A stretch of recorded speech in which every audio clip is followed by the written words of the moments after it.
À son apogée, Jouef employait 1500 personnes sur 13 sites du Jura, vendait ses locomotives dans 300 000 foyers français chaque Noël et avait mis le train miniature à la portée de toutes les familles des Flukmi de France.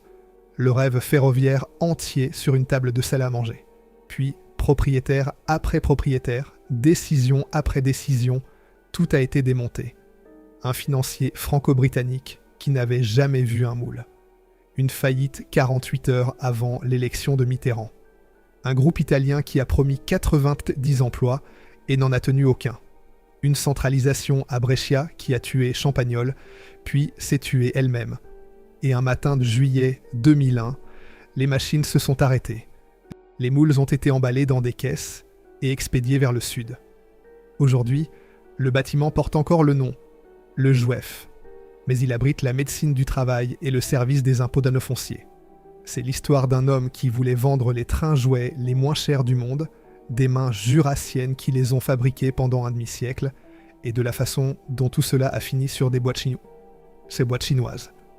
Si vous découvrez cette série pour la première fois, abonnez-vous et activez la cloche. Nous racontons les histoires des industries qui ont bâti des villes entières, puis qui ont disparu. Et si cette histoire vous rappelle un coffret Jouef sous votre sapin ou sous celui de votre père, dites-le en commentaire. Ces souvenirs-là méritent d'exister quelque part. Chapitre 1. Le silence de Champagnole. Cette histoire commence par un nom sur un bâtiment. Au 545 avenue du Maréchal de Lattre, de Tassigny, à Champagnole, dans le Jura. Une façade sobre, grise, porte une enseigne moderne qui dit « Le Jouef ». L'article définit comme si le mot était devenu un lieu, un toponyme, pas une marque. Et c'est exactement ce qu'il est devenu. Un lieu. Un lieu où il n'y a plus de train. Derrière cette façade, la communauté de communes Champagnole-Nozérois-Jura a installé ses bureaux. Le centre de gestion du Jura, la chambre d'agriculture, la médecine du travail, le service départemental des impôts fonciers, tout ce qu'une administration locale peut rassembler sous un toit réhabilité. Le bâtiment a été racheté, entièrement rénové en 2013 et rebaptisé en hommage. C'est un hommage. C'est aussi un acte de décès. Le nom d'une légende industrielle recyclée comme adresse postale. Car ici, il y a 25 ans, on ne remplissait pas des formulaires. On fabriquait des rêves. Des locomotives en plastique injecté noir, des wagons peints à la main, des autorails miniatures qui reproduisaient le réseau de la SNCF avec une fidélité maniaque pour des prix que toutes les familles chevaux de France pouvaient se permettre. À son apogée, entre 1968 et 1972, Jouef employait entre 1400 et 1500 personnes sur 13 sites répartis dans le Jura et le Haut-Doubs. C'était le deuxième employeur du département, derrière Solvay à Tavaux, 1/10 de la population de Champagnole. Didier Maté, ancien ouvrier, guide encore parfois des journalistes à travers les sites abandonnés. Il montre les hangars détruits, les emplacements vides, les terrains où se dressaient les ateliers de peinture et les bancs de test. Il montre ce qui n'est plus là. Et Henri-Désiré Billard, président fondateur de l'association Jouef 39, résume d'une phrase ce que la ville a perdu. Jouef, c'était 1/10 de la population. Champagnole suit la courbe de son champion tombé. 10 293 d'habitants en 1975 au pic absolu. 8 036 en 2023. 2200 de moins.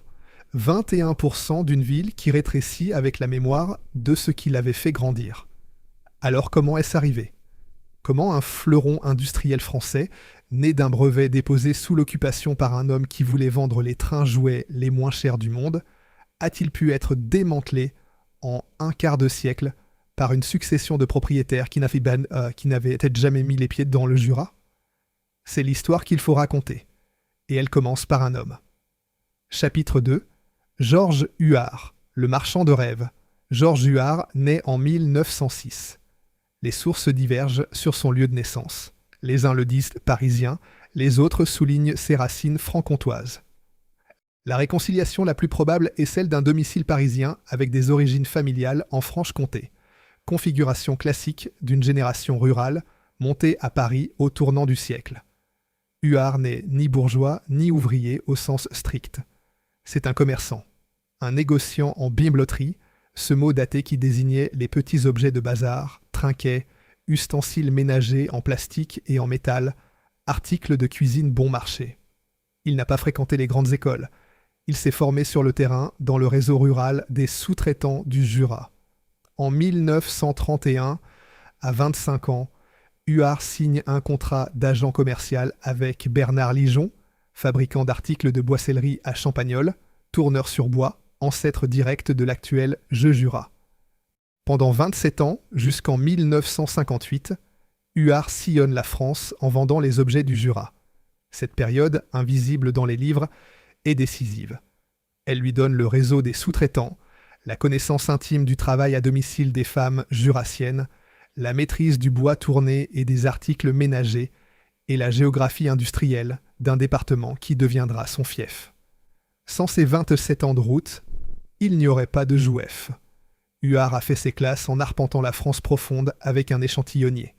Son fils Pierre le décrit à l'historien Clive Lamming comme un père travailleur, patient, patriarcal.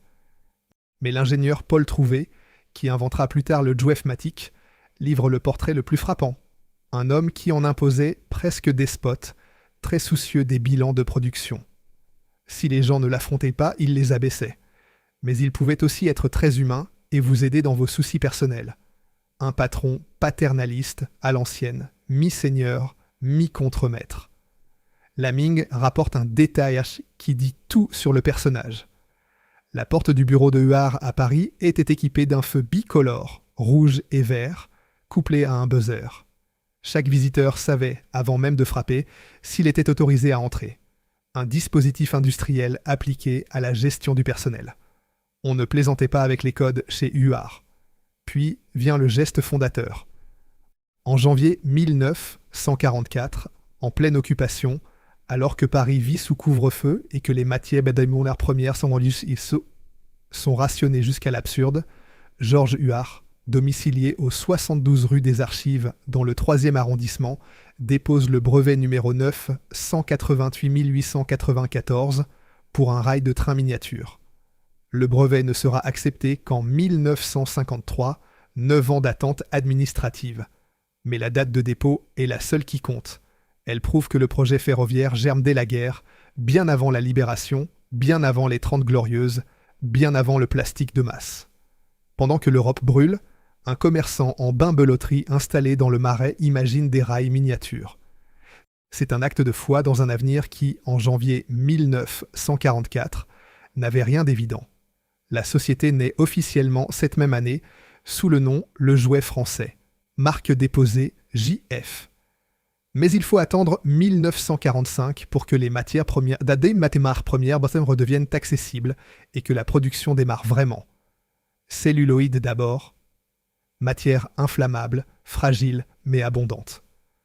Tôle lithographiée ensuite, héritée de la tradition du jouet parisien d'avant-guerre. Puis, au début des années 50, le plastique injecté fait son entrée. C'est une révolution silencieuse. Le plastique coûte moins cher que le zamac, se moule plus vite, se colore dans la masse. Et Huard le comprend avant presque tous ses concurrents.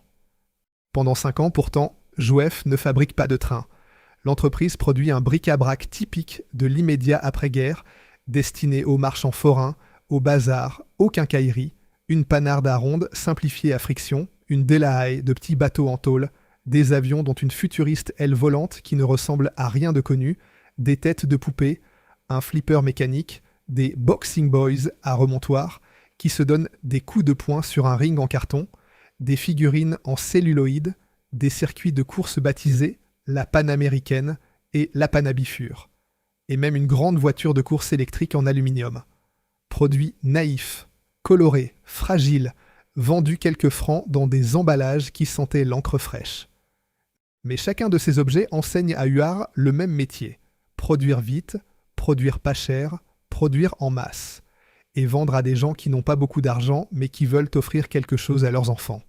Mais Huard a une idée fixe, et cette idée tient dans une phrase, devenue sa devise industrielle, « Je veux vendre les trains jouets les moins chers du monde ». Toute la trajectoire de Jouef tient dans cette formule. Le train pour tous, le train pour chaque garçon de France. le train sous chaque sapin. Pour Noël 1949, le virage arrive. Jouef lance son premier coffret ferroviaire, l'Alger-Tombouctou, baptisé d'après le projet colonial du chemin de fer transsaharien, abandonné cette même année. C'est un autorail de Dietrich simplifié, long de 22 cm, en tôle lithographiée, propulsé par un dérisoire moteur à élastique qui fonctionne aussi mal sur les rails qu'à côté. C'est naïf, c'est fragile, mais c'est en échelle HO, un 87e, et c'est là que réside le coup de génie. Tout le marché français est alors figé sur l'échelle O. JEP, Hornby Hacho, CR, des trains massifs, en tôle et en zamac, chers, encombrants. Huard choisit à contre-courant l'échelle HO, avec 15 ans d'avance sur les concurrents français. Le HO tient sur une table de salle à manger. Il coûte moins cher à produire. Il peut être vendu dans un hypermarché. C'est un pari visionnaire, porté par un homme qui connaît son marché mieux que quiconque, parce qu'il l'a arpenté pendant 27 ans.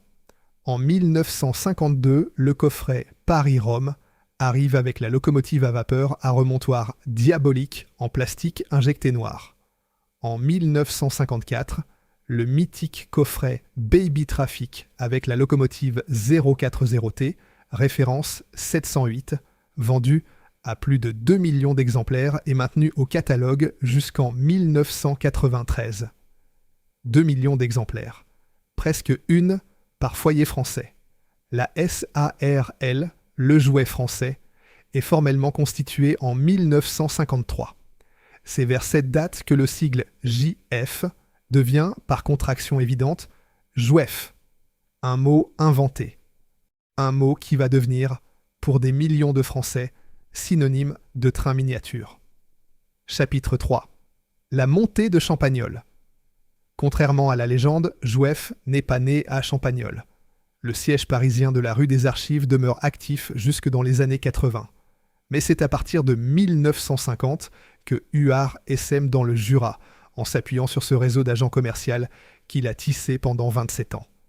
Il investit à Champagnole, Foncine-le-Haut, Foncine-le-Bas, Sirode, Salins, Cellières, Mignot-Villard, 13 sites au total, dispersés dans la montagne jurassienne comme les ateliers d'un empire décentralisé. En 1953, il absorbe la manufacture de tournerie et jouet du Haut-Jura d'André Margerie à Foncine-le-Haut. En 1956, Huard confie à Roger Bugnet, ancien directeur des établissements Bernard Lijon, l'employeur originel de Huard, l'animation d'une antenne champagnolaise. Les débuts s'adaptent son cyclon modeste. 2 salariés dans un garage de 90 mètres carrés loué à un fromager. Puis 46 ouvriers en quelques mois. La croissance est fulgurante parce que la demande l'est. La France fabrique 800 000 bébés par an, le pouvoir d'achat explose et le plastique, matière universelle nouvelle, coïncide exactement avec le pari industriel de Huard. En 1957, le jouet français rachète les anciens bâtiments Renault Luxe à Champagnole, au 545 avenue du Maréchal de Lattre de Tassigny, l'adresse qui deviendra légendaire. L'effectif monte à 120 ouvriers en usine plus environ 200 travailleuses à domicile. En 1958, la structure Bugnet devient Sofamo, société de façonnage et de montage. C'est le pivot. Champagnole s'installe comme capitale effective de Jouef, même si Paris garde le bureau d'études et la direction commerciale. Jouef est une enfant parfaite des 30 glorieuses. Le baby-boom, environ 800 000 naissances par an en France entre 1946 et 1964, gonfle le marché comme une marée qui ne cesse de monter. Chaque année, 800 000 nouveaux clients potentiels. Le pouvoir d'achat explose. Et les mères de thème de ces enfants, qui n'oublions pas travaillent maintes souvent elles-mêmes chez Jouef, savent exactement ce que vaut un coffret, parce qu'elles l'ont assemblé de leurs mains. Et puis arrive le coup de chance publicitaire que personne n'aurait pu orchestrer. Le 29 mars 1955, la locomotive BB 9004 de la SNCF établit le record mondial de vitesse à 331 km/h. La France entière vibre de fierté ferroviaire. Jouef qui avait déjà sorti la BB9003 en plastique l'année précédente, transpose immédiatement le modèle Recordman. La B9004 entre au catalogue dans les mois qui suivent le record. Gratuitement publicitaire, cette transposition scelle la méthode Jouef. Reproduire le réel, vite, au prix le plus bas. C'est aussi l'époque où le moteur saucisson devient la signature mécanique de la marque. Un gros cylindre à roulement à billes, fiable, silencieux, à faible consommation. Trop gros pour être fidèle à l'échelle, il sacrifie la vraisemblance au profit de la robustesse. C'est un choix. Le choix de Huard. Le train Jouef n'est pas le plus beau. Il est le plus fiable pour le prix le plus bas. Le train du peuple. Face à Jouef, le paysage concurrentiel de la France des années 50 est un cimetière en sursis. J.E.P., Jouet de Paris. Le champion historique reste ancré dans l'échelle haut en tôle et Zamac. Il ne lancera sa propre gamme HO qu'en 1949, la même année que Jouef, mais sans la structure de coût ni la vision de Huard. J.E.P. arrêtera les trains en 1965 et fermera en 1968. Hornby HO, filiale de Mécano France, n'entre en HO qu'en 1960, 11 ans trop tard. VB, Volon et Brun, produit des modèles premium en Zamac, beau mais cher. GG, PMP, Rato, Martin, SMCF, CR, France Train. Une constellation d'ateliers semi-artisanaux que l'arrivée du plastique de masse va condamner les uns après les autres. À l'étranger, la référence est Märklin à Göppingen, fondé en 1859, premium, 3 rails alternatifs, un monde différent. Fleischmann, Trix, Rocco, Rivarossi en Italie. Et Lima, à Vicence, qui ne deviendra agressif sur les prix qu'au milieu des années 70. Jouef tranche dans cette jungle par 3 paris simultanés. Le HO contre le haut, le plastique injecté contre le Zamac et la main-d'œuvre rurale jurassienne contre les ouvriers parisiens plus coûteux. L'historien Clive Lamming résume la situation avec une formule frappante. Les femmes franc-comtoises qui assemblent les wagons à domicile dans les fermes du Haut-Jura, il les appelle la Chine de l'époque. Une main-d'œuvre abondante, qualifiée, peu rémunérée, dispersée dans la montagne. C'est sur ces mains-là que repose l'empire naissant de Jouef. Et c'est à Champagnole que tout converge, moule, presse, peinture, montage, expédition. En 1961, Jouef adopte le courant continu en 12 volts, compatible avec le standard européen naissant. En 1962, l'attelage Märklin est accepté comme norme européenne, et Jouef se conforme, consacrant l'interopérabilité. Les trains Jouef peuvent rouler sur n'importe quel réseau HO du continent. C'est un choix technique, mais c'est aussi un acte de confiance dans l'avenir. Huard ne construit pas un jouet isolé. Il construit un système. Et puis vient le partenariat qui ouvre la porte de l'export. De 1961 à 1968, Jouef fournit 99% de la gamme Playcraft Railways, commercialisée par Metoy Playcraft en Grande-Bretagne, le même groupe qui produit les Corgi Toys. Les modèles portent la mention moulée « Made in France, Jouef for Playcraft ». Jouef outille même des prototypes spécifiquement britanniques. La North British D6000 en 1962, des voitures BRMK1. En échange, Jouef distribue Corgi Toys et Aurora en France. L'activité circuit de voitures, Slot Car, démarre à Champagnole en 1963 avec Record 64, exporté au Royaume-Uni sous le nom Playcraft Highways. Dès 1966, selon le témoignage recueilli dans Il était une fois une usine, Jouef rassemble 1200 salariés plus 300 travailleurs à domicile. Tous jurassiens. La montée est achevée. L'Empire est en place. Et il va maintenant entrer dans son âge d'or. Chapitre 4. Le train sous le sapin. Il y a une image que des millions de Français portent en me bande d'eux, une image saisonnière, précise, lumineuse. C'est le matin de Noël, fin des années 60 ou début des années 70. Sous le sapin, un coffret cartonné, rouge et blanc, frappé du logo Jouef. À l'intérieur, une locomotive, 3 wagons, un ovale de rail en plastique gris, un transformateur. Le garçon, presque toujours un garçon, assemble les rails sur le parquet du salon, branche le transformateur, tourne le bouton. La locomotive avance. Ce n'est pas le train le plus fin du monde. Ce n'est pas Märklin. Mais c'est le sien. Et à ce prix-là, quelques dizaines de francs, c'est le sien pour de vrai. Cette image, Jouef l'a rendu possible. Et l'usine qui l'a rendu possible, en ces années-là, était un monde. Le cœur de la production à Champagnole, c'est l'injection thermoplastique. Les moules en acier, taillés sur place par des outilleurs dont le savoir-faire est aussi précis que celui des horlogers de Besançon, transforment les granulés d'ABS et de polystyrène en carrosserie, châssis, détails miniatures. Chaque moule représente des mois de travail et un investissement considérable. Un seul moule de locomotive peut peser plusieurs centaines de kilos et contenir, gravé dans l'acier au centième de millimètre, chaque rivet, chaque grille de ventilation, chaque marche d'accès de la machine réelle réduite au 1/87e. C'est le capital irremplaçable de Jouef, ces centaines de moules qui contiennent, inscrits dans le métal, le catalogue entier d'un demi-siècle de trains français. Quand ces moules partiront en Italie, puis en Chine, c'est la mémoire physique de l'usine qui partira avec eux. Les presses à injecter tournent en continu. Un opérateur surveille la température, la pression, le cycle. Toutes les quelques secondes, le moule s'ouvre et une pièce en plastique tombe, chaude encore, brillante, parfaite ou bonne pour le rebut. Le rythme est hypnotique. Et l'odeur du polystyrène chaud, cette odeur douceâtre et chimique que les anciens de Jouef reconnaîtraient les yeux fermés 30 ans plus tard, imprègne tout le bâtiment. Après l'injection vient la peinture.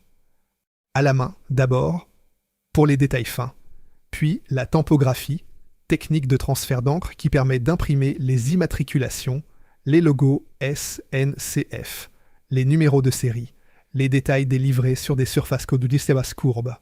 C'est un travail de patience extrême, exécuté par des ouvrières dont les gestes, répétés des milliers de fois par jour, atteignent une précision que les machines de l'époque ne peuvent pas n'égaler. Une main qui tremble, un pinceau qui dérape, et la locomotive est déclassée. Ces femmes peignent la France ferroviaire en miniature, wagon après wagon, livré après livré, 6 jours par semaine. Le montage des bogies, l'insertion du moteur saucisson dans le châssis, le câblage des prises de courant sur les essieux, le vissage, les tests sur les bancs d'essai où chaque locomotive doit parcourir un circuit complet, sans défaillance, puis la mise en boîte avec la notice pliée et le bon de garantie. Chaque locomotive passe entre des dizaines de mains avant d'atteindre le rayon du magasin. Quand un enfant ouvre sa boîte le matin de Noël, il ne le sait pas, mais il tient dans ses mains le travail de 20 personnes. L'usine A abrite le département électrique, assemblage des transformateurs, bobinage des bobines d'aiguillage, banc de test. Les techniciens masculins dominent l'outillage, l'injection et l'électricité. Sur les chaînes de montage, la main-d'œuvre est massivement féminine, puisée dans ce vivier des femmes franc-comtoises qui constituent depuis le début la force silencieuse de Jouef. Et les modèles qui sortent de ces chaînes, en ces années 60 et 70, entrent directement dans la mémoire collective. La CC 40101 quadricourant, en 1965, 247 mm de long, sorti moins d'un an après l'entrée en service de la vraie locomotive SNCF. Cette rapidité de transposition humilie la concurrence. Märklin ne sortira son propre modèle que des années plus tard. L'autorail X 3800 Picasso, la même année, surnommé ainsi parce que son pare-brise asymétrique évoque un portrait cubiste. Le coffret Capitole en 1967, calé sur l'inauguration du service à 200 km à Bordeaux, qu'est sa mettre à l'heure entre Paris et Toulouse, Märklin ne sortira son Capitole qu'en 1968. Jouef est plus rapide que les Allemands. En 1968, l'ingénieur Paul Trouvé conçoit à Champagnole le Jouef-Matic, un système électronique de pilotage qui permet de commander plusieurs trains indépendamment sur le même circuit. Clive Lamming le décrit comme 20 ans en avance sur le reste de l'industrie. C'est un échec commercial. Trop cher pour le public Jouef, trop complexe pour les enfants. Mais c'est un jalon technologique qui prouve que Champagnole, à cette époque, n'est pas seulement une usine d'assemblage. C'est un lieu où l'on invente. En 1969, Jouef rachète la marque allemande Egerbahn pour développer la voie des étroites. La même année, la 141R entre au catalogue et la CC 72 000, présentée au Salon de Paris en décembre 1967, est enfin commercialisée. Puis en 1971 arrive la légendaire 241 Pi Mountain, vendue à 86 francs. Le dernier grand modèle de l'époque UR. En 1973, la 230 et 1K. En 1975, la 140 et 1P, 280 mm, considérée comme le sommet du premier âge d'or. Et en 1977, la rotonde type P, 1,44 m de circonférence, le plus grand bâtiment jamais édité en HO par un fabricant français. Chapitre 5. Le petit monde de l'avenue du Maréchal l'usine Jouef, dans les années 70, n'est pas seulement un lieu de production, c'est une société. Un comité d'entreprise vigoureux anime l'AS Jouef. Football, handball, ski, canoë-kayak. Les équipes portent le nom de la marque sur le maillot. Les tournois du dimanche rassemblent les familles. Dans un département rural où les distractions sont comptées, l'usine organise la vie sociale autant que la vie économique. Une petite porte dérobée sur le flanc de l'usine ouvrait sur ce que les anciens appellent la caverne d'Ali Baba, les ventes privées du personnel. Les ouvrières et les ouvriers pouvaient y acheter à prix réduit les modèles qui n'avaient pas passé le contrôle qualité, les fins de série, les surplus, des coffrets qui, 30 ans plus tard, se revendent à des prix de collection sur Le Bon Coin. Mais à l'époque, c'était simplement le privilège d'être Jouef. La fierté de ramener sous son propre sapin le train qu'on avait monté soi-même. Les couples salariés sont nombreux, le mari à l'outillage ou à l'injection, la femme au montage ou à la peinture. Des familles entières construites autour du rythme de l'usine, la sirène du matin, la pause de midi, le retour du soir. Les enfants grandissent en sachant que papa et maman travaillent chez Jouef. Et cette phrase suffit à situer une famille dans la géographie sociale de Champagnole. Quand Jouef ferme, ces couples-là seront licenciés simultanément. Double peine, double silence. Un membre de l'association Jouef 39 confiera, des années plus tard, qu'il est difficile d'aller chercher ces gens et de leur demander de témoigner, tant la blessure reste vive. À quelques kilomètres, dans les villages du Haut-Jura, les travailleuses à domicile, les chinoises de l'époque, selon la formule de Laming, continuent d'attabler et d'assembler des sous-ensembles dans leurs fermes. Elles reçoivent les pièces par camionnette, les assemblent sur la table de la cuisine entre les repas et les travaux de la ferme, et les rendent la semaine suivante. C'est un système qui remonte au XIXe siècle, adapté au plastique du XXe. Il permet à Jouef de maintenir des coûts que personne en Europe ne peut concurrencer, du moins jusqu'à ce que l'Asie entre dans l'équation. Les dessinateurs et documentalistes Pierre Baglin et Pierre Pichon, le scénographe Alain Prat, construisent patiemment l'univers visuel de la marque. Car Jouef ne se contente pas de fabriquer des trains. Jouef raconte la France ferroviaire. Et le véhicule de ce récit, chaque automne, c'est le catalogue. L'arrivée du catalogue Jouef dans les foyers français est un rituel. Environ 300 000 familles le reçoivent chaque année, gratuitement, sur simple demande à l'usine. Le catalogue de 1955, dessiné par R. Le Tourneur, un petit chef de gare en képi sur la couverture, devient iconique. Ceux de 1967, 1974, 1975, avec la double page dépliante Nouveauté 1975 de la 141P, marquent les mémoires d'une génération. Ces catalogues ne sont pas des brochures commerciales.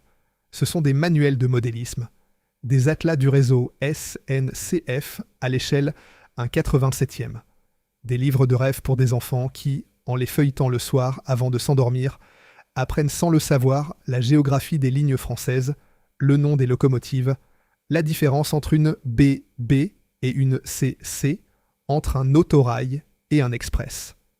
Le garçon qui corne la page du Capitole dans le catalogue de 1967 ne sait pas qu'il est en train de devenir le client fidèle de 1975. Mais Huard, lui, le sait parfaitement. Le catalogue est aussi un miroir de la SNCF. Chaque nouvelle locomotive entrée en service, chaque nouvelle livrée, chaque record se retrouve dans les pages suivantes. La précision des plaques d'immatriculation et des livrets, à partir de la CC 40101 en 1965, signale un accord structuré avec la compagnie nationale. Jouef ne copie pas la SNCF. Jouef la célèbre en miniature à un prix que tout le monde peut s'offrir.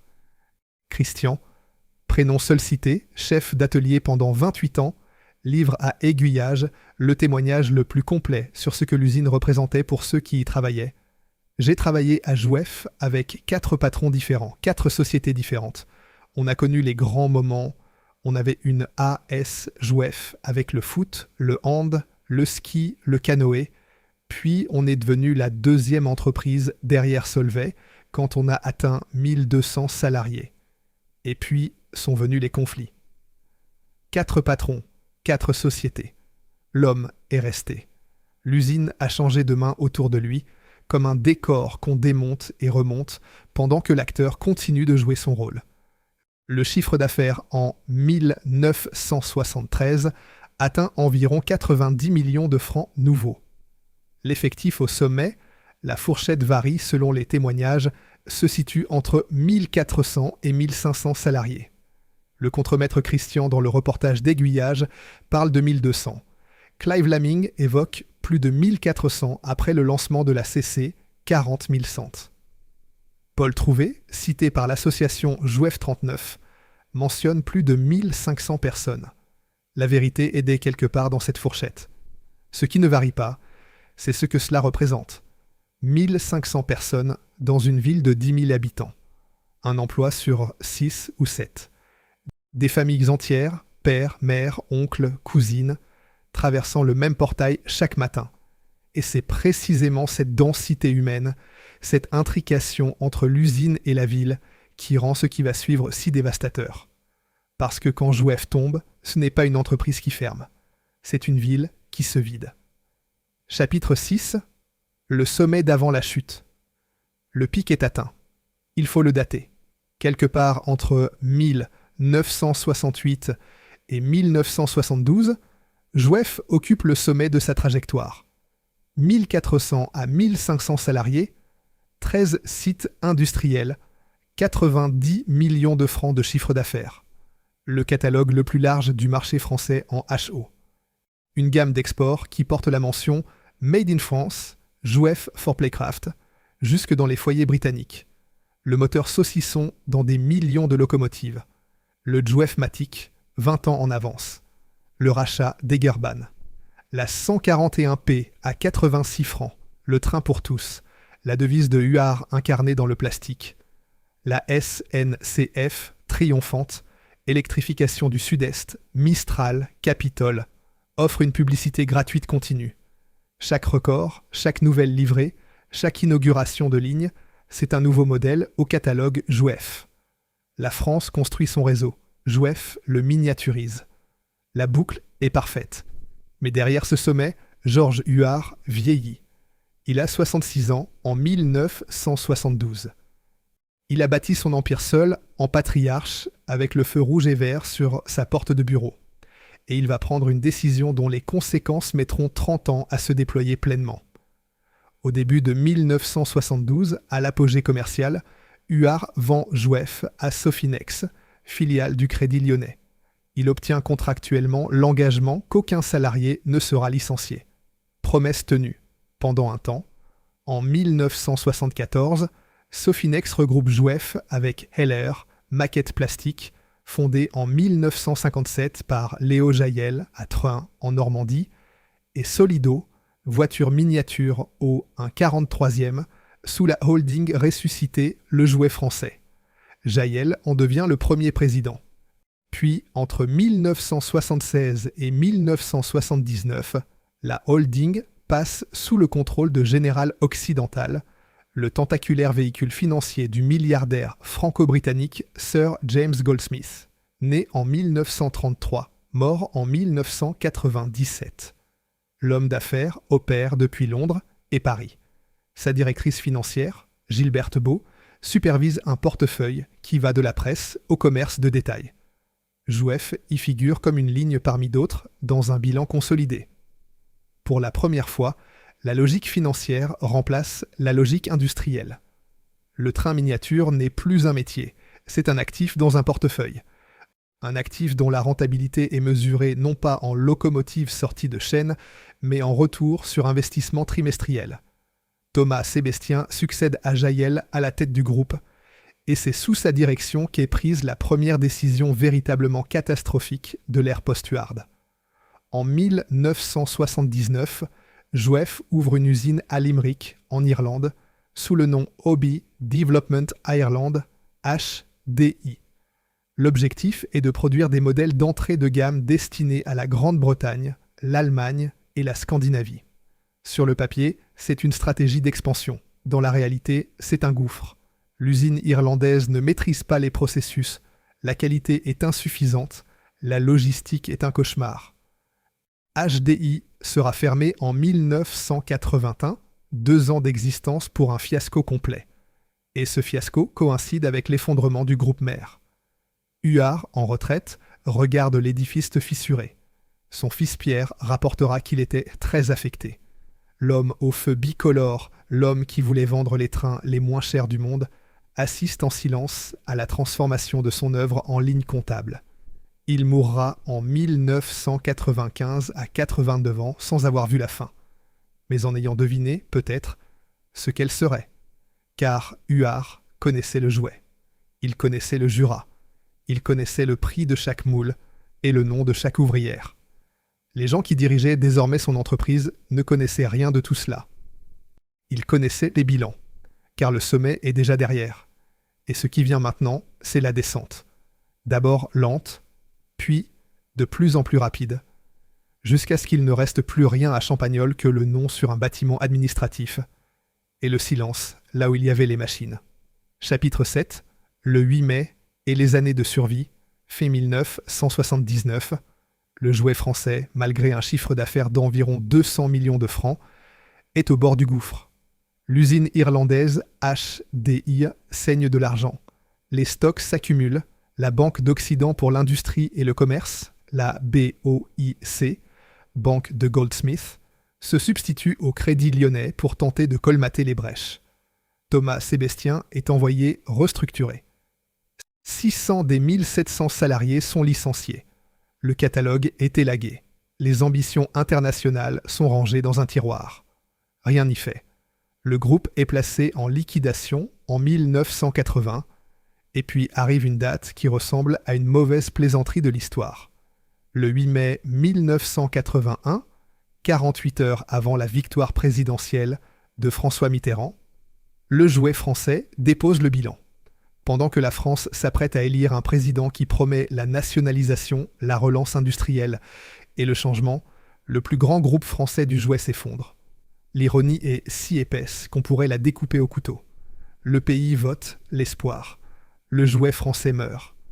Les filiales sont vendues à la découpe, comme on débite un animal à l'abattoir.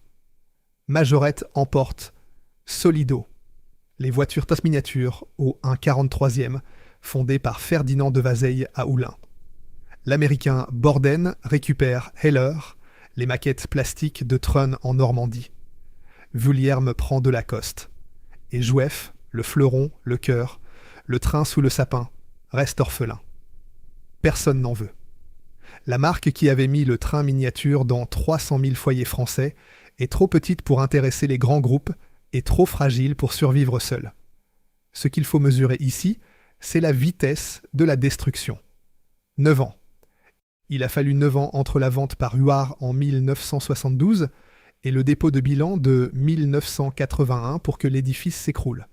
9 ans pendant lesquels 3 propriétaires successifs, Sofinex, la holding Le Jouet Français, Générale Occidentale, ont extrait de l'entreprise tout ce qu'elle pouvait donner sans réinvestir ce qu'elle exigeait. Les moules vieillissent, les machines fatiguent, le bureau d'études, privé de moyens, ne peut plus suivre le rythme de la SNCF, qui, elle, continue de moderniser son réseau, de lancer de nouvelles locomotives, de préparer le TGV. Et les ouvriers de Champagnole qui n'ont pas changé, qui continuent d'arriver chaque matin au portail de l'avenue du Maréchal, comprennent avant les financiers parisiens que le cœur de l'entreprise est en train de lâcher. Mais personne ne leur demande leur avis. Personne ne leur a jamais demandé leur avis. Fin 1981, un sauveteur se présente. CEJI, Compagnie d'études et de jeux industriels. Maison mère de l'Alsacien Joustra rachète Jouef. Son président, M. Vuillard, est décrit par l'historien Thierry Delcourt comme le premier vrai professionnel du jouet à la tête de Jouef depuis le départ de Huard. Le bureau d'études, sous la direction de Raymond Droux, continue à sortir des modèles. La BB1 800, la Suisse Re 4x4 en 1982, la 140 et 1 MT, le Picasso rénové. Jouef rachète aussi les moules de France Train, autre marque naufragée. Mais CEJI elle-même est fragile. Le marché du jouet traditionnel se contracte partout en France. Et en 1985, CEJI s'effondre à son tour. L'usine de Champagnole ferme. L'ensemble du personnel est licencié. Les modélistes français lancent une pétition nationale pour sauver Jouef. Geste touchant, dérisoire, qui dit tout sur l'attachement d'un pays à une marque. Mais le sauveteur suivant arrive de l'intérieur. Jacques Barret, ancien cadre de Jouef, avait fondé en 1980 sa propre petite marque Phobie, spécialisée dans les coffrets bon marché pour hypermarché. C'est un homme qui connaît le métier, qui connaît les chaînes de montage, qui connaît le prix d'un moule et le coût d'un transformateur. En 1985 ou 1986, les dates varient selon les sources, Phobie rachète les actifs de Jouef, rapatrie toute la production à Champagnole et crée la nouvelle entité Jouef Industrie en 1986. C'est un redémarrage. Modeste, réaliste, ancré dans le Jura. Puis, Jacques Barret meurt subitement en 1987. Il avait à peine eu le temps de remettre l'usine en marche. L'homme qui avait compris que Jouef ne pouvait survivre qu'en restant ancré dans le Jura disparaît avant d'avoir pu consolider son œuvre.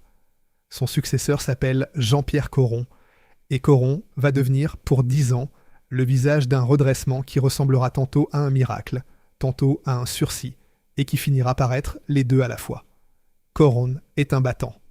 En novembre 1987, il lance le Jouef Challenge, une maquette géante de 200 mètres carrés installée à la Cité des Sciences de la Villette, à Paris. Le geste est spectaculaire. Il dit au public français « Jouef est vivant ». Il dit aux distributeurs « Recommandez-nous ». Il dit aux banquiers « Prêtez-nous ». En 1989, la sortie du TGV Atlantique en miniature provoque une relance commerciale, le TGV Sud-Est Orange, dont l'outillage avait été achevé à la toute fin de l'ère Huard, avait déjà montré que le TGV en HO faisait rêver. L'Atlantique confirme. Suivront la VE espagnole, l'Eurostar, locomotive de la Manche, symbole de l'Europe en construction, la CC 72000, dans une version haut de gamme à 1100 francs, la CC 21000. Et en 1991, la BB 26000 Civic, dont 3000 unités sont vendues dès la première année. Preuve que le marché existe encore, que le collectionneur adulte est prêt à payer, à condition qu'on lui donne un produit qui le mérite. Coron diversifie. Jouef. Évolution lance des voitures miniatures au 1,43e, Ferrari 250 GTO, Porsche 911 Carrera RS, produite non pas à Champagnole, mais sous-traitée à Brescia, en Italie. C'est un succès de niche. Les circuits Jouef, les voitures radiocommandées Yankee, la distribution française de Scalextric, Revell et Matchbox complètent que le tableau. En 1993, le chiffre d'affaires du groupe Jouef atteint 195 millions de francs. Mais le chiffre cache une réalité inquiétante. Seulement 42 millions proviennent des trains. Le reste vient de Jouef Evolution, voitures miniatures au 1,43e produite, non pas à Champagnole mais à Brescia, en Italie, des circuits Jouef, des voitures radiocommandées Yankee, de la distribution française de Scalextric, Revell et Matchbox. L'entreprise survit, mais elle survit en s'éloignant chaque année un peu plus de ce qu'il avait fondé. Chapitre 8. L'enfance change de rêve. Il y a des menaces qu'on ne voit pas arriver parce qu'elles ne ressemblent pas à des menaces. Elles ressemblent à des cadeaux de Noël. En 1986, la NES de Nintendo arrive en Europe. En 1990, la Game Boy, un écran dans une poche, un monde entier dans la main d'un enfant. En 1992, la Super Nintendo. Sega sort la Mega Drive en 1990. La Saturn en 1994. La Nintendo 64 en 1996. Chaque Noël, une nouvelle console. Chaque Noël, un nouvel écran. Le garçon de 8 à 12 ans, cœur démographique historique de Jouef, celui pour qui Huard avait inventé le train sous le sapin, découvre un autre monde. Un monde de pixels, de manettes, de niveaux à franchir, de personnages qui courent et sautent, et meurent et renaissent. Le cercle de rails autour du sapin, le transformateur branché sur la prise du salon, la locomotive qui fait le tour de l'ovale en 20 secondes avant de s'arrêter, toujours au même endroit. Tout cela, soudain, semble appartenir à une autre époque, à l'époque de papa, ou de grand-papa. Un enfant de 1992 regarde un coffret Jouef comme un enfant de 1965 aurait regardé un cheval de bois. Avec respect peut-être, mais sans désir. Et Jouef ne peut rien contre cela. On ne rivalise pas avec Mario et Sonic en proposant une 140 et un P qui fait le tour d'un ovale. Le train miniature exige de la patience, de l'espace, du temps. La console de jeu n'exige qu'une télévision et un pouce. La bataille est perdue avant d'avoir commencé, non pas parce que le train est inférieur, mais parce que l'enfance elle-même a changé d'imaginaire. Thierry Delcourt écrit en 2001 avec la lucidité de l'historien qui constate un désastre. La concurrence des jouets vidéo et électroniques est rude. Aussi le marché des modèles réduits est en perte de vitesse. Le constat est sobre. La réalité est brutale. Les ventes Jouef en grande surface. Le canal qui, depuis les années 60, avait financé les moules et permis à Huard de tenir sa promesse du prix le plus bas, s'effondre de 11 millions à 2 millions de francs. C'est une chute de plus de 80%. Et quand les ventes en hypermarché s'effondrent, c'est la trésorerie qui s'assèche. Sans trésorerie, pas de nouveaux moules. Sans nouveaux moules, pas de nouveaux modèles. Sans nouveaux modèles, le catalogue vieillit. Et un catalogue qui vieillit est un catalogue qui meurt. Pendant ce temps, les importations asiatiques à bas coût laminent ce qui reste des marges. La Chine produit du plastique injecté pour une fraction du coût jurassien, des usines immenses dans le Guangdong, des milliers d'ouvrières payées 10 fois moins que les femmes de Champagnole, des cadences que le Jura ne peut ni égaler ni supporter. La Slovénie aussi. Meano, l'ancienne Meano Technica d'Isola, sur la côte adriatique, fabrique des trains d'entrée de gamme d'une qualité acceptable, à un prix contre lequel Jouef ne peut rien. Coron, lui-même, le patron de Jouef, sous-traite à Meano les coffrets les moins chers de sa gamme. C'est l'aveu de l'impuissance. Le patron de Jouef fait fabriquer chez un concurrent étranger les produits que Jouef ne peut plus se permettre de produire en France. La devise de Huard, le train le moins cher du monde, se retourne contre sa propre usine. Le moins cher du monde n'est plus jurassien, il est slovène, il est chinois. Le Jura, traditionnel bassin du jouet en bois et de la lunetterie, Morez avec ses montures de lunettes, est à quelques kilomètres, subit la désindustrialisation globale. Les savoir-faire locaux, transmis de génération en génération, deviennent des coûts dans des tableurs. Et les tableurs disent tous la même chose. Trop cher. En 1995, Jouef Industrie dépose son bilan au tribunal de commerce de Lons-le-Saunier. Il reste 156 salariés. 156, soit une chute de 90% par rapport au pic des années 70. Les repreneurs potentiels examinent les livres et se retirent l'un après l'autre.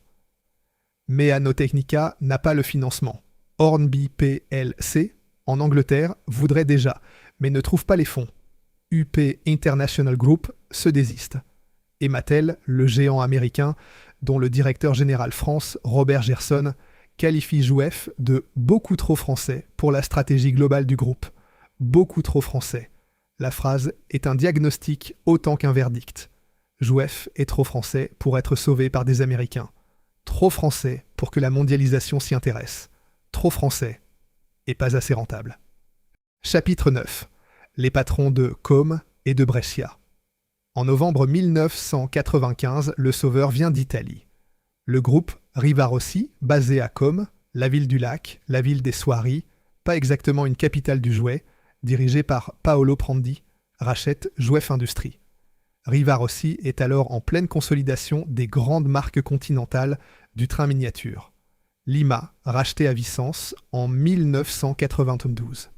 Arnold, racheté à Nuremberg en 1995, la même année que Jouef. Porsche, la marque premium de maquettes automobiles. Et maintenant Jouef. Sur le papier, c'est un empire.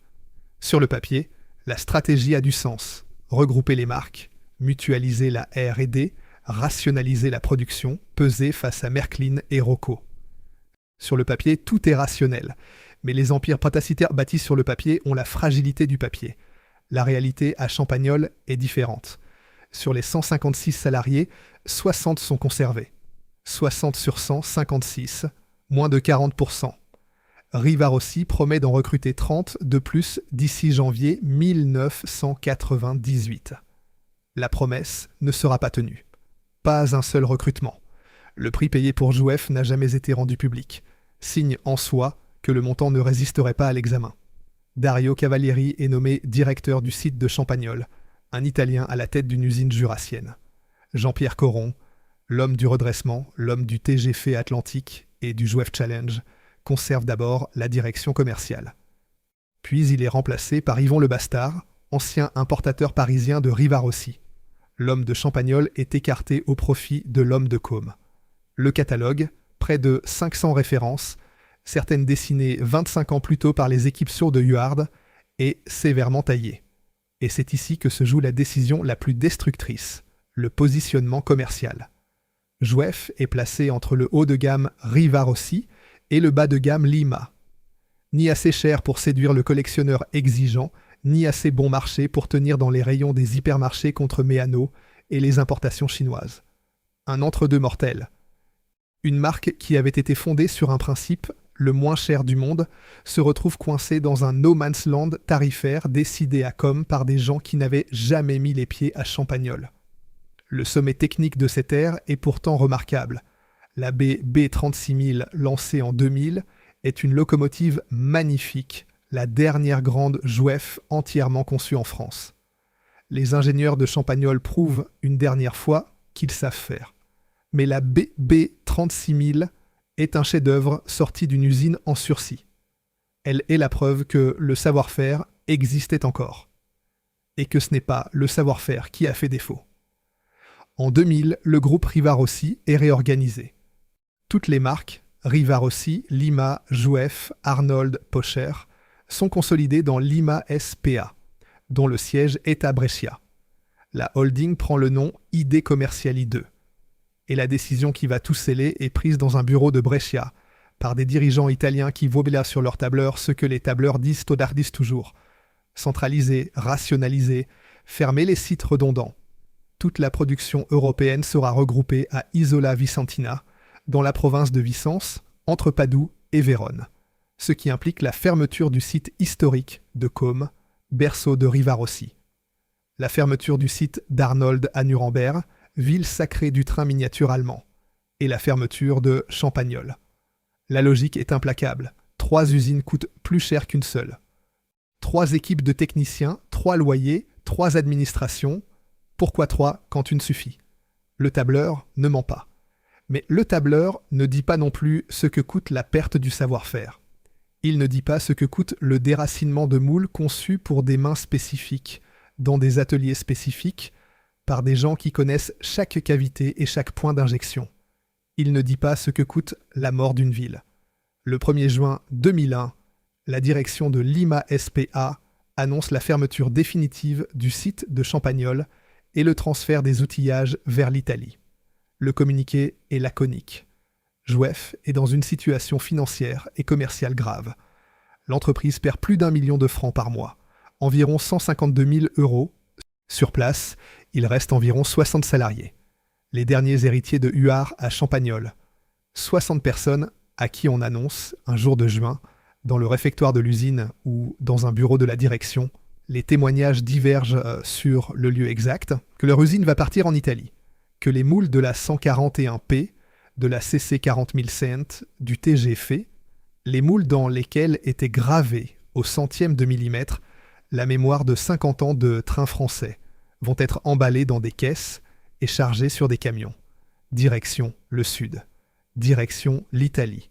Direction un entrepôt que personne à Champagnole n'a jamais vu. Chapitre 10. L'été où les machines se sont tues. Le comité d'entreprise organise la résistance.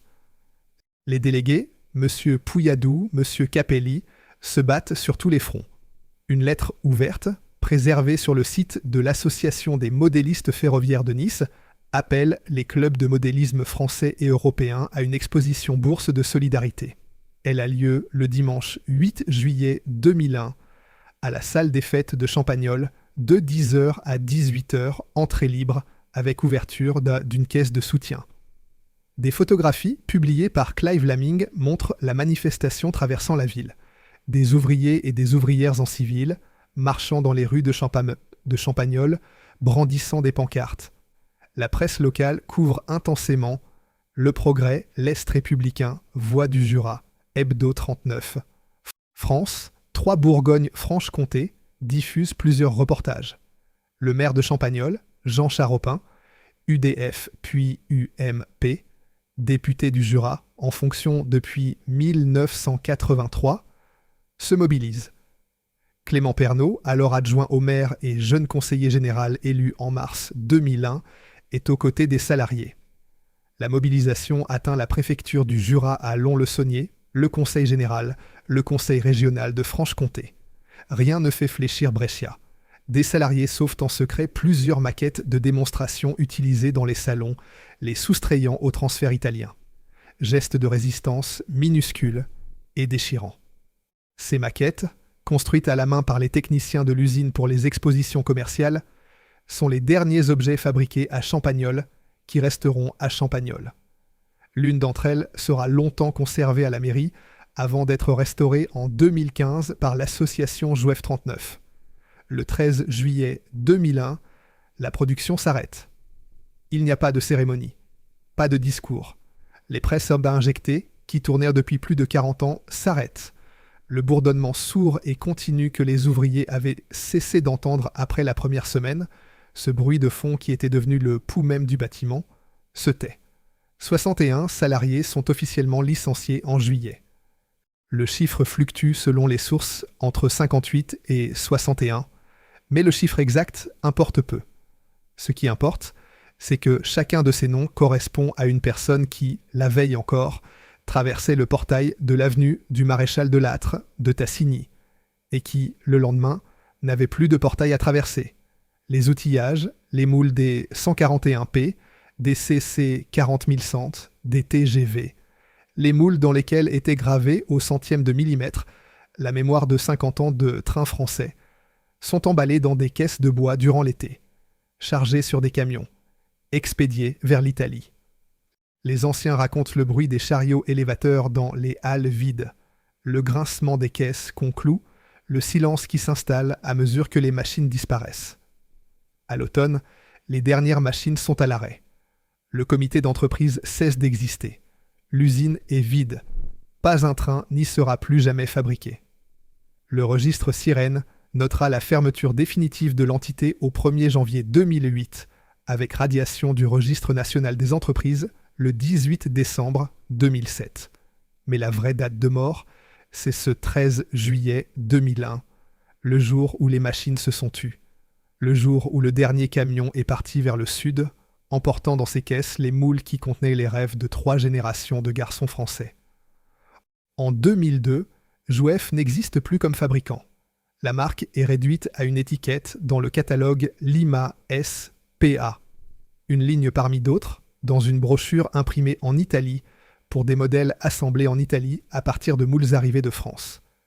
Au début 2003, Lima annonce que le nom Jouef disparaîtra entièrement, ne subsistant que comme un J subliminal dans la lettre L du nouveau logo. La marque, qui avait été fondée par Huard en 1944, qui avait employé 1500 personnes, qui avait mis un train sous le sapin de 300 000 familles françaises, est réduite à une lettre cachée dans une autre lettre. Un palimpseste commercial, un effacement presque parfait. Puis, en juillet 2003, Lima S.p.A. elle-même est placée en liquidation judiciaire par les tribunaux italiens. Le groupe perd environ 1 400 000 € par an. La rationalisation qui devait sauver tout le monde n'a sauvé personne. La centralisation à Isola Vicentina, qui avait justifié la fermeture de Champagnole, de Côme et de Nuremberg, n'a produit ni les économies promises, ni le chiffre d'affaires espéré. En juin 2004, le dernier site, Isola Vicentina, ferme. Les ultimes 70 salariés italiens sont licenciés. Les moules de Jouef sont désormais orphelins dans un entrepôt du Vénétie, à 1000 km de Champagnole. Chapitre 11. La marque sur les boîtes chinoises. Le 16 décembre 2004, le rachat se joue au tribunal des faillites de Brescia. L'anglais Hornby plc, dont le PDG Frank Martin a déposé une offre en mars, obtient l'ensemble des actifs Lima pour 8 millions d'euros. 8 millions pour 5 marques légendaires, Riva Rossi, Lima, Jouef, Arnold, Pocher, et des centaines de moules. Frank Martin déclare sa satisfaction. Il parle de plateforme pour l'expansion européenne. Mais le communiqué officiel de Hornby contient une phrase qui dit tout ce qu'il y a à dire. Hornby précise que la production sera délocalisée en Chine chez des sous-traitants spécialisés, principalement Sandakan, dans le Guangdong. Les outillages partent d'abord à Margate, dans le Kent, pour évaluation, puis vers la Chine. Il aura donc fallu 60 ans, de 1944 à 2004, pour que le train miniature le moins cher du monde, inventé par un commerçant en bibeloterie dans le Marais, conçu dans le Jura par des ouvrières qui peignaient les livrets à la main, passe de Champagnole à Côme, de Côme à Brescia, de Brescia à Margate, de Margate au Guangdong. 60 ans. Et à chaque étape, le train s'éloigne un peu plus des mains qui savaient le fabriquer. En 2006, Hornby rachète MKD, l'importateur français fondé en 1982 par Olivier et Martine Lanterre pour créer Hornby France, installé à Magny-les-Hameaux, dans les Yvelines. Un bureau commercial dans une zone d'activité francilienne. Pas une usine, pas un atelier, pas un moule. Hornby réédite en Chine les modèles anciens 141P, CC 6500, 141R, B, B36000. Les boîtes portent le nom Jouef. Les modèles sont fabriqués à des milliers de kilomètres de Champagnole par des ouvriers qui n'ont jamais vu une locomotive SNCF. La réception des collectionneurs est mitigée, souvent hostile. Quelques modèles récents, l'X 73 500 autorail de 2009, les voitures DEV inox, sont saluées. Mais pour le reste, les reproches s'accumulent. Les pantographes des TGV sont jugés fantaisistes. La BB 67 000 n'a pas les attelages NEM standard. Certaines locomotives sont livrées sans fiche technique. Et surtout, les pièces détachées sont introuvables. Un collectionneur qui casse un pantographe, qui perd un bogie, qui a besoin d'un essieu de remplacement, se heurte au vide. Le service après-vente n'existe pas. Un blog du musée Pierre Semard de Carnoul résume l'amertume de tout un milieu. Des modèles vendus à des prix très élevés malgré une production chinoise et une incapacité totale à fournir la moindre pièce de rechange. Huard, qui avait fait de l'accessibilité et du service sa raison d'être, se retournerait dans sa tombe. En 2016, Hornby liquide Hornby France. Tout le personnel de Magny-les-Hameaux est licencié. Le service après-vente ferme. Les stocks sont rapatriés en Angleterre. Le divorce culturel est consommé. Jouef n'est plus qu'une marque sur des boîtes fabriquées dans le Guangdong, distribuées depuis le Kent, sans un seul employé français, sans un seul atelier français, sans un seul lien vivant avec Champagnole ou le Jura. Une marque zombie, un nom qui survit parce qu'il a encore une valeur commerciale, mais dont le corps a été enterré depuis longtemps. Pendant ce temps, à Champagnole, le site principal de l'avenue du Maréchal de Lattre de Tassigny est largement démoli. Les hangars sont abattus, le terrain est dégagé, seul le bâtiment d'assemblage électrique survit, racheté par la communauté de communes, réhabilité, rebaptisé le Jouef. Le dernier bâtiment satellite, à Foncine-le-Bas, tient jusqu'en 2004 avant d'être à son tour démantelé. Une partie des licenciés retrouvent du travail dans la micromécanique jurassienne et la lunetterie à Morez, grâce aux compétences contenantes transférables enseignées au lycée Paul-Émile Victor. Les outilleurs savent travailler le métal au centième. Les peintres connaissent la tempographie. Ces savoir-faire au moins voyagent. D'autres partent en pré-retraite. Les plus anciens, ceux qui avaient passé 20, 25, 30 ans dans les mêmes ateliers. D'autres encore restent sur le carreau, dans un département déjà éprouvé par les fermetures en cascade. Plusieurs couples salariés, ceux dont le mari et la femme travaillaient ensemble chez Jouef, se retrouvent licenciés le même jour. Double inscription à l'ANPE. Double silence au petit déjeuner. Didier Maté, ancien ouvrier, restera le guide informel de la mémoire ouvrière. C'est lui qui montre aux journalistes les emplacements des ateliers disparus, les terrains vagues où se dressaient les hangars, les traces invisibles d'un monde effacé. Christian, le chef d'atelier qui avait travaillé 28 ans avec 4 patrons et 4 sociétés différentes, gardera le souvenir des grands moments, le foot, le hand, le ski, le canoë, l'AS Jouef, comme on garde le souvenir d'une famille qu'on a eue et qu'on n'a plus. Chapitre 12. Ce qui reste aux 2 rues de l'Égalité. Aux 2 rues de l'Égalité, à Champagnole, un local municipal de quelques mètres carrés est ouvert le samedi matin, de 10h à midi. C'est le siège de l'association Jouef 39, fondée le 20 février 2015 par une poignée d'anciens salariés. Présidents successifs: Henri-Désiré Billard, Christian Garnier, puis Éric Jeannin-Gross, en 2025. En 2017, ils ont publié un livre, Jouef, toute une histoire, 82 pages par Henri Billard, Michel Petite et Alain Rose. Depuis 2019, ils organisent Jouefissimo, une bourse-exposition dont la 5e édition aura lieu les 4 et 5 avril 2026 à la salle de l'Oppidum, entrée à 3 €. Ils ont restauré les maquettes sauvées du transfert italien.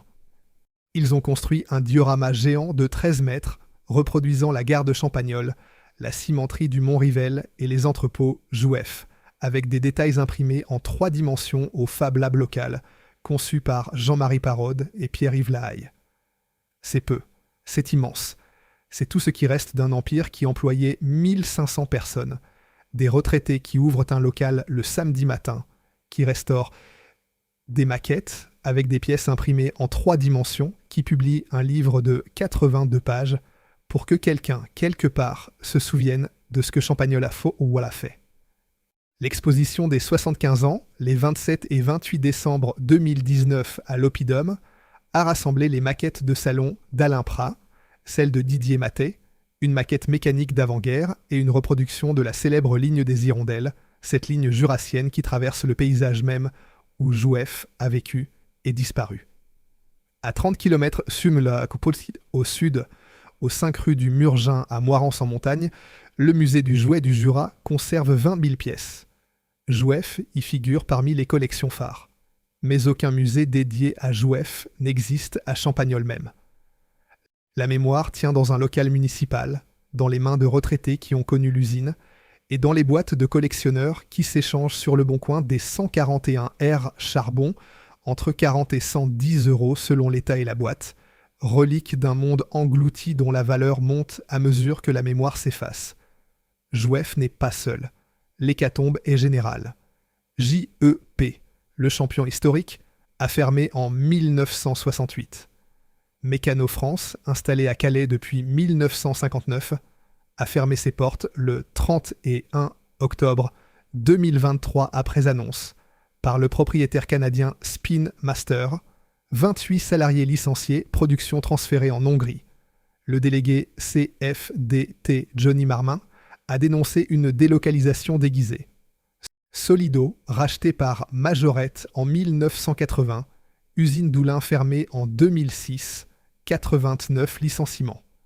Majorette elle-même délocalisée en Thaïlande en 1987. Le jouet français, celui qui se fabriquait en France, n'existe pratiquement plus. Les Allemands, eux, ont survécu. Märklin, en redressement judiciaire le 4 février 2009, racheté par Simbadiki en 2013, mais toujours vivant, toujours à Göppingen. Rocco en faillite le 15 juillet 2005, sauvé par la Raiffeisenbank, toujours vivant. Fleischmann, repris par Model Eisenbahn GmbH en février 2008, toujours vivant. 3 marques qui ont traversé des tempêtes aussi violentes que celles de Jouef. Mais 3 marques qui sont encore debout. Comment ont-ils fait ? La réponse tient en une stratégie que personne n'a appliquée à Jouef. Ils ont gardé le design, l'ingénierie et le marketing en Allemagne ou en Autriche. Le cerveau est resté sur place. Ils n'ont délocalisé que l'assemblage, vers la Slovaquie, la Hongrie, la Roumanie, le Vietnam. Ils ont innové dans le digital, le système Z21 de Rocco, les décodeurs DCC de Märklin. Ils ont fidélisé le collectionneur adulte via la foire de Nuremberg, rendez-vous annuel où les nouveautés sont présentées devant un public mondial. Et ils ont consolidé sous des holdings qui mutualisent la recherche et le développement. Jouef, absorbé par un groupe italien lui-même en décomposition, n'a bénéficié d'aucune de ces protections. Les Allemands ont protégé le cerveau et délocalisé les mains. Les Italiens ont tout pris, le cerveau, les mains, les moules, et tout perdu. Il reste le nom, sur un bâtiment administratif de Champagnole, sobre, gris, éclairé au néon. Le Jouef. Derrière la façade, la médecine du travail et le service des impôts fonciers. Plus un seul train. Plus une seule machine, plus une seule ouvrière penchée sur une locomotive, pinceau à la main, peignant une livrée S, N, C, F au centième de millimètre. Il reste le silence. Ce silence qui n'a rien à faire là, ce silence qui a la mauvaise forme. Et il reste cette vérité que Georges Huard aurait peut-être comprise mieux que quiconque, lui qui avait passé 27 ans à sillonner la France avec un échantillonnier. Ce qu'on perd quand une usine ferme, ce n'est pas seulement l'usine, ce sont les mains. Et les mains, une fois qu'elles se sont arrêtées, ne se remettent jamais tout à fait en marche.